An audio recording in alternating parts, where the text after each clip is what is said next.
Assalamualaikum warahmatullahi wabarakatuh. My name is Syafika binti Muhammad Azmi. Here is our group presentation on the topic assignment, method available to conduct disciplinary action. Despite every effort, even the best run business may encounter disciplinary problems with employees from time to time. Although it's always best to focus on effective management practice and preventative measures, having a clear and fair disciplinary procedure is a good first step in avoiding difficult employment tribunals. So, my presentation started with the definition of discipline. Discipline, a drive to that empowers people or bunches to take after rules, direction, and method that are considered fundamental to organization to function successfully. It was said by Richard D. Careful. While disciplinary action means a management tool that used to ensure compliance with organization policies and procedures. As we know, discipline is a very important element in every organization, not even in life, but in everywhere we go. So, discipline is describing as a backbone of every aspect individual character guides on how we speak, we behave, and we respond to a situation, or even how we treat on others.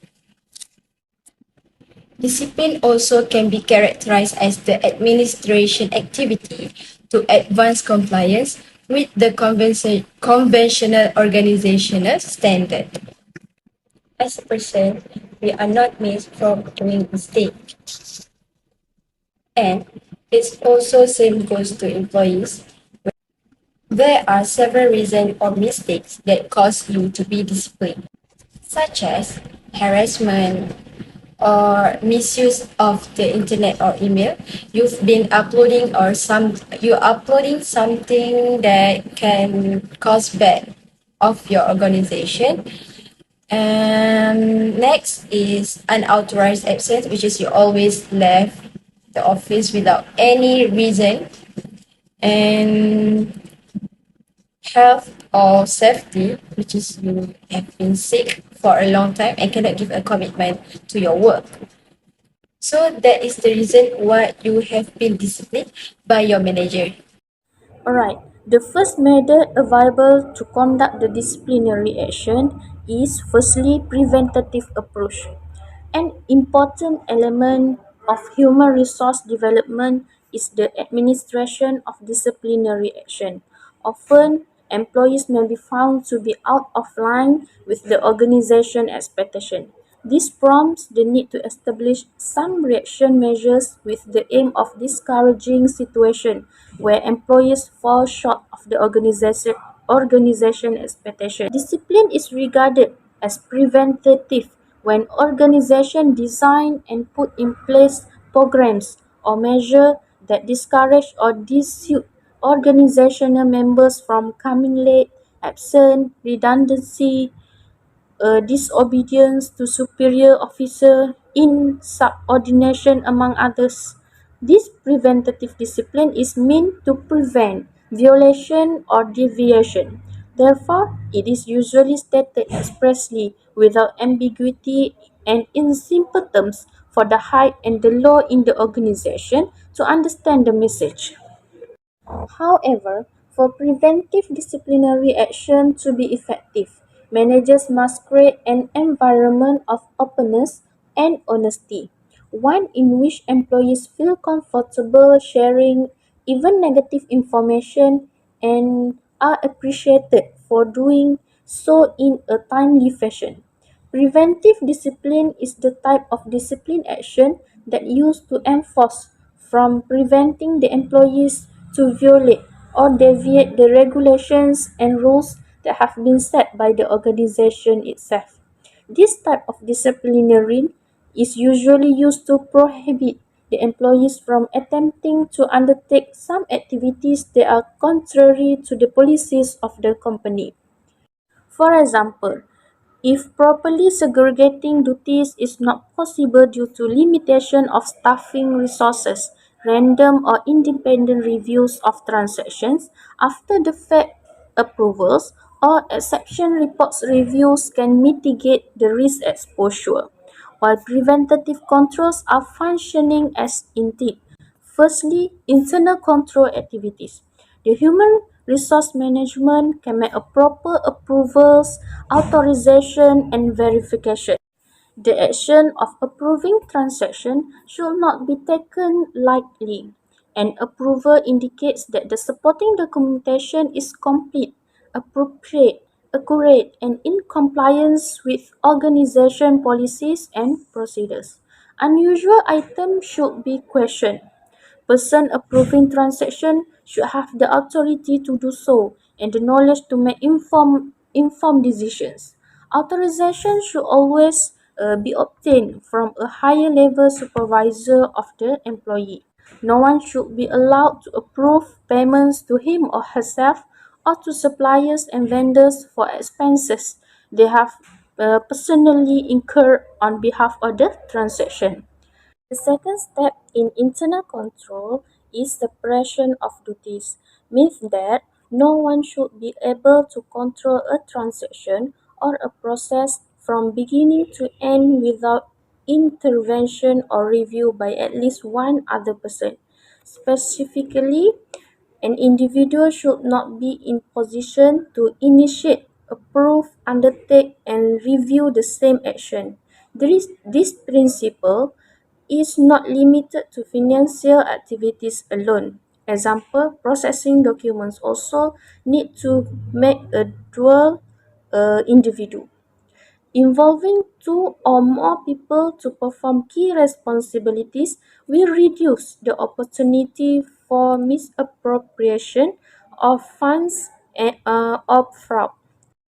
Examples include: first, revenue.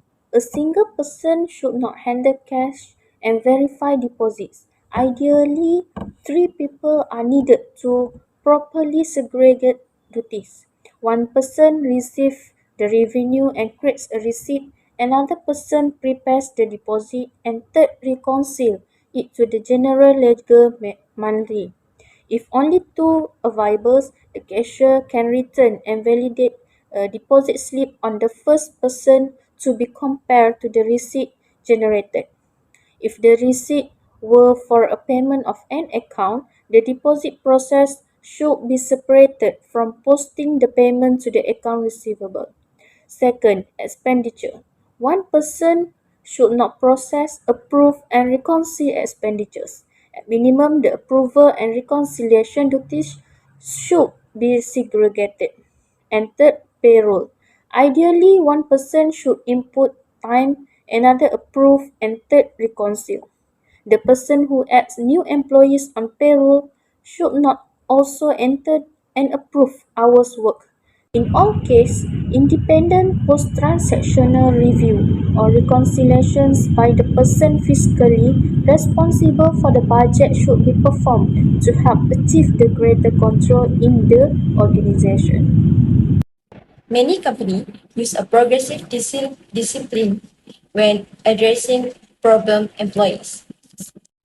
What is progressive disciplinary action?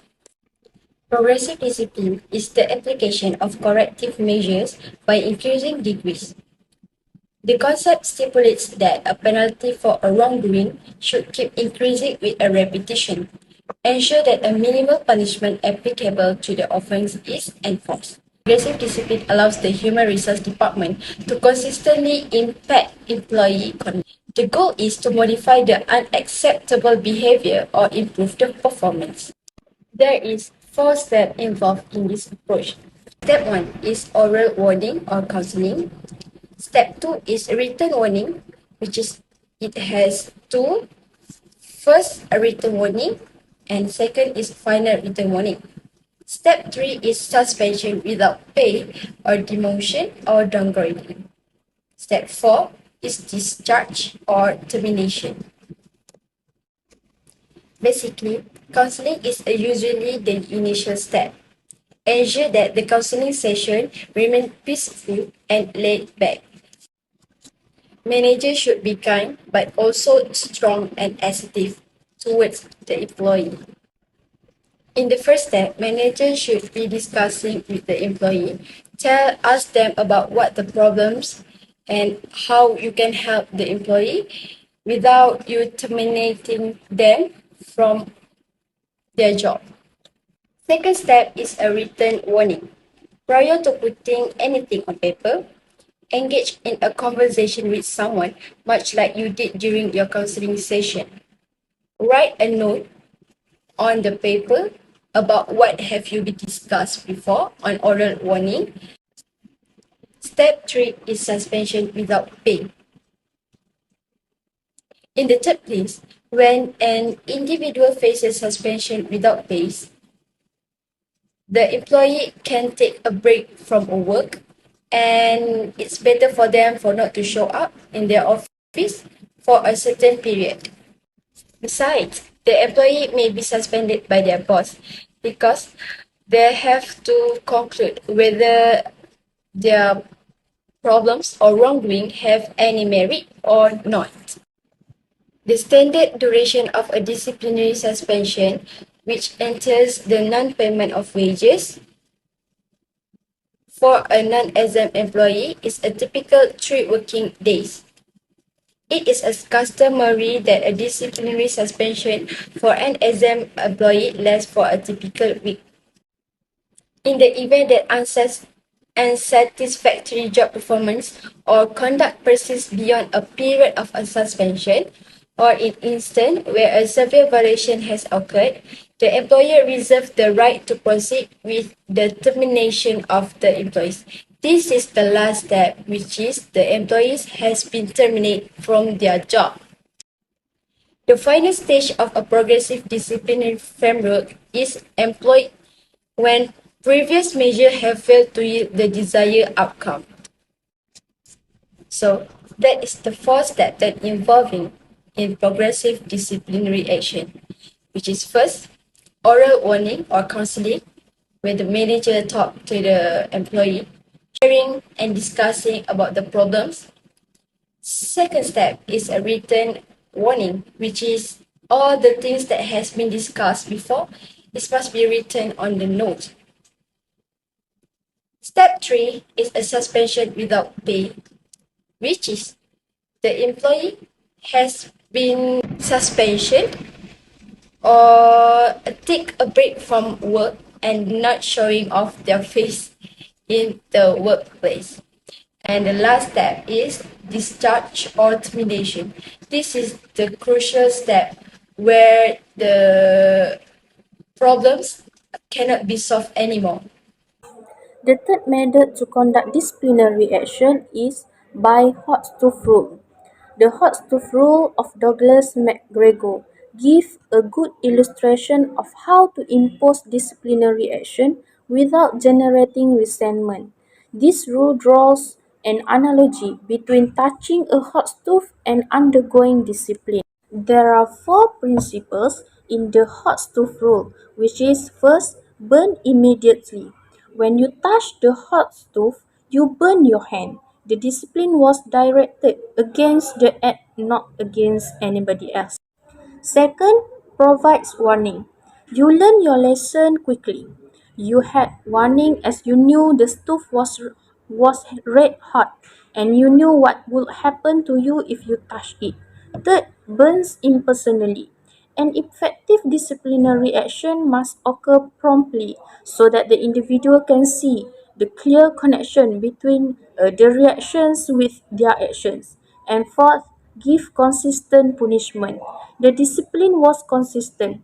Every time you touch the hot stove, you get burned. In simple words, you will be subjected to penalty every time you commit the mistake. As a conclusion, discipline is management action that encourages and ensures compliance with laid down rules and regulations governing the smooth operation of an organization. Discipline can only be a means of correcting or punishing misdeed in an organization only if management learn to maintain discipline by applying standard in a consistent, fair, and flexible manner. The components include consultation or negotiation, communication with everybody, concern regarding the exact way in which the system operates, and training of the individuals involved in a disciplinary process. As a, as a conclusion, it is important for human resource management to be alert and vigilant while dealing with the issues that are related to the employees. Therefore, it is critical for the supervisor or manager to be fair and unbiased in the process of conducting the disciplinary towards an employees. Every employee in an organization is deserved to receive the treatment, work, reward, and punishment equally and fairly. That's all. Thank you.